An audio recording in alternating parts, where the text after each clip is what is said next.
મોરબીમાં one week one road અભિયાન હેઠળ શનાળા રોડ પર દબાણ હટાવવાની ઝુંબેશ શરૂ. મોરબી શહેરમાં વન વીક વન રોડ અભિયાનના ભાગરૂપે શનાળા રોડ પર દબાણ હટાવવાની ઝુંબેશ હાથ ધરવામાં આવી છે. ઉમિયા સર્કલથી ભક્તિનગર સર્કલ સુધીના માર્ગ પર ગેરકાયદેસર દબાણો દૂર કરવામાં આવી રહ્યા છે, જેનાથી રસ્તાની પહોળાઈ અને વાહન વ્યવહાર સુગમ બનશે. આ ઝુંબેશ દરમિયાન નગરપાલિકા તંત્ર દ્વારા ગેરકાયદે કાચા અને પાકા દબાણો ઉપર ડિમોલિશનની કાર્યવાહી કરવામાં આવી છે. શનાળા બાયપાસ પર આવેલ ગોકુળનગર, લાયસન્સ નગર મેઇન રોડ ઉપર પણ દબાણો દૂર કરવામાં આવ્યા છે, જેનાથી રોડ પહોળો કરવાની કામગીરીમાં સહેલાઈ થશે.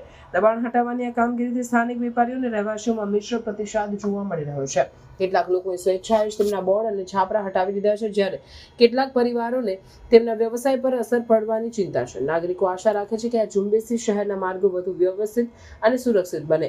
મોરબી મહાપાલિકાની ટીમ દ્વારા સતત બીજા દિવસે સ્ટેશન રોડ ઉપર પણ દબાણો હટાવવામાં આવી રહ્યા છે.